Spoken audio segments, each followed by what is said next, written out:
Merhaba arkadaşlar. Bugün hurma sirkesi yapıyorum. Elimde tarım ilacı bulaşmamış çok güzel köy hurmaları var. Ezildikleri için bunları sirke yaparak değerlendirmek istiyorum. Hurmalarımı güzelce yıkadım. Baş kısımlarını çıkardım. O kadar ezikti ki bıçak değdirmeye gerek yoktu. Elimle çürük, çarık olan yerlerini hep temizledim. Şimdi şöyle elimde küçük bir kavanozum var. Onun içine elimle ezerek dolduracağım.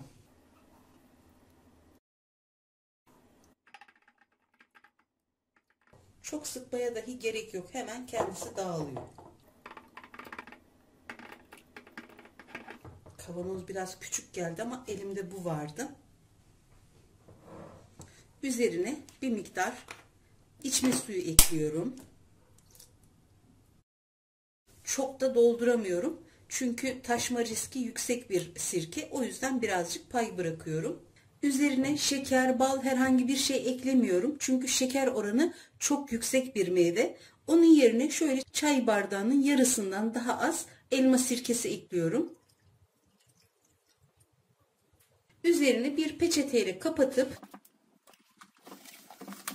serin ve güneş görmeyen bir yere alıyorum. Aynen elma sirkesinde olduğu gibi sürekli karıştırarak meyveleri küflendirmeden, çürütmeden sirke oluşmasına yardımcı oluyoruz. Merhaba arkadaşlar. Hurma sirkesini kuralı tam bir ay oldu. 17 Ekim'de kurmuştum. Bugün 17 Kasım. Bunu kurduktan birkaç gün sonra elimde ezilmek üzere olan diğer hurmalarla da bu sirkeyi kurdum. Bunun meyve oranı biraz daha düşük olduğu için bunun suyu daha net gözüküyor. Bunun ilk kurduğum sirkenin meyve oranı çok yoğundu.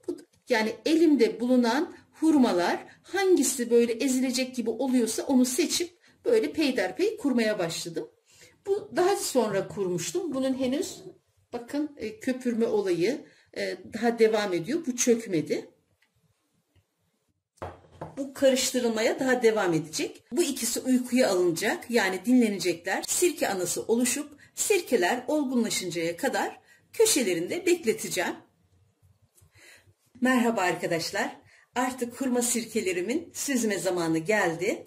Üzerinden tam 3,5 ay geçti. Sirke analarının çökmesini bekliyordum.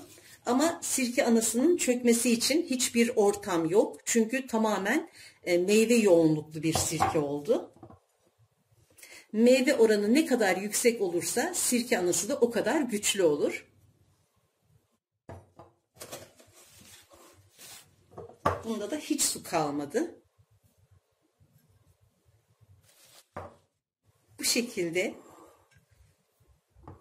sirke analarının oluştuğunu görmek, hele de böyle güçlü, gerçekten çok güzel bir duygu.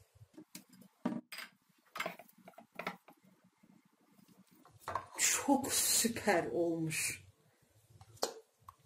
Nasıl güçlü, nasıl güzel. 2 tane bağlamış. Tabii böyle sürprizler de yaşıyor insan. Aman Allah'ım. Görüyorsunuz, bu ilk sirke anası, bu da ikincisi. Böyle meyve yoğunluklu olunca çok harika oluyor. Şu anda büyük bir sürprizle karşılaştım. Şunun sirke anası birazcık koyu olmuş. Neden olduğunu bilemiyorum. Herhalde meyvesinden olacak. Ama o da çok güzel, çok güçlü. Maşallah. Çok şahane.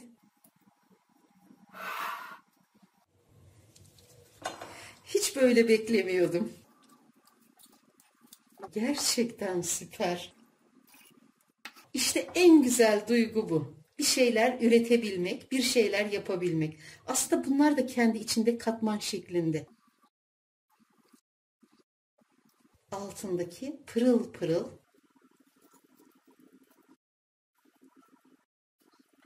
Şuna bakar mısınız? Bu kadarcık meyveyle. Evet, bunun da üzerinde şöyle kırmızı bir tabaka oluşmuş. Şimdi artık sirkelerimi süzeceğim. Bu sirke analarını bir kavanoza koyup üzerine de biraz sirke ekleyip buzdolabında muhafaza edeceğim. Sonraki sirkeleri kurmakta bunlar benim için çok faydalı olacak. Şöyle kalsın. Ben artık sirkelerimi süzeyim.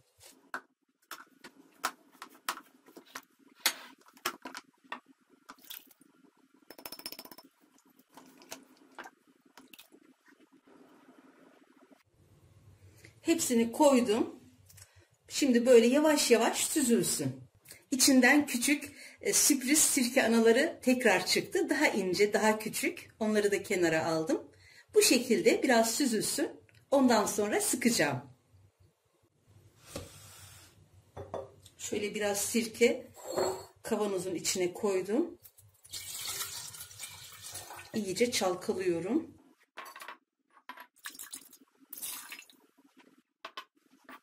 Şöyle bütün meyveler. Tekrar süzgecin içine döküyorum.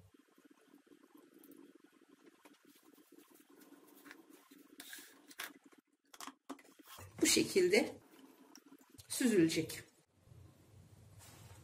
Kalanını da biraz elimle sıktım. Şimdi burada biraz beklesin. Çünkü bu çok doldu. Şöyle ağzı dar bir şişeye dolduruyorum. Ağzı geniş şişede tekrar sirke anası bağlıyor. Böyle dar şişeler daha güzel oluyor saklamak için.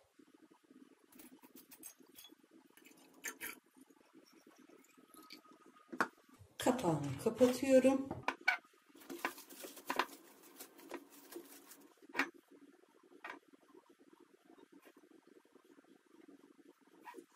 İçine tuz atmadım. Tuz da atılabilir. Şöyle minik bir fiske. Büyüklerimiz hani niyet göstergesi olarak bu şarap değil sirkedir. Ki aslında sirkenin aşamalarıyla şarabın aşamaları birbirinden farklı. Sirke analarım beni çok mutlu etti. Çok sürpriz oldu bana. Hani bekliyordum da bu kadar güzel, güçlü sirke anaları doğrusunu söylemek gerekirse beklemiyordum. Bazen çok güzel olmasını beklediğimiz bir sirke çok yani böyle zayıf, cılız bir sirke anası oluşturabiliyor. Bazen hiç beklemediğimiz bir sirke de böyle çok güçlü oluyor. Ama şunu tecrübe ettim. Meyve ne kadar yoğun ve güçlü olursa sirke anası da o kadar güçlü oluyor. Şimdi bu sirkeyi üzerine ismini ve tarihini yazdım. Çünkü kenarda beklettiğim sirkelerim çok olduğu için hepsi birbirine karışmasın. En azından tarihi ve meyvenin adını yazmak gerekir. Hani bir tane, iki tane sirkeniz varsa buna gerek yok. Sirkemin şöyle birazının bir kısmını sulandırıp tadına baktım. Oldukça keskin, güzel bir sirke olmuş. Sirke analarını da temizleyip şöyle bir kaba aldım. Dibinde oluşan suyu, bakın şöyle bir bardağa aldım. Şu su. Tabii çok beklediği için daha çok su oldu. Bu sirkenin orijinal rengi budur. Şu şekilde. Ben genelde sirkelerimi sıkmadan süzerim. Üstündeki o berrak kısmı süzdükten sonra ayrı şişelere alır. Dibindeki tortuyu ayrı şişelere alıyordum. Fakat bu sefer öyle bir şansım olmadı. Mecburen sıkmak zorunda kaldım. Bu şekilde şu anda bulanık duruyor.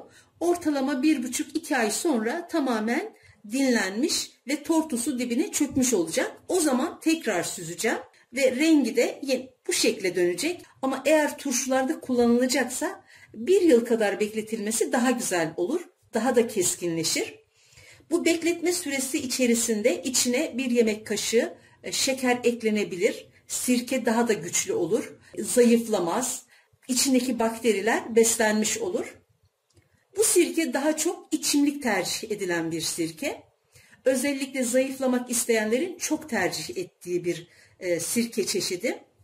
Şimdi artık sirkemi kenara alacağım. Yine serin ve karanlık bir yerde muhafaza etmeye çalışacağım. Diğer sirkelerin yanında yerini alacak. Çok zevkli, çok güzel bir iş sirke yapmak. Herkes yapsın, herkes denesin isterim. Yapmak ve denemek isteyen herkese şimdiden kolay gelsin.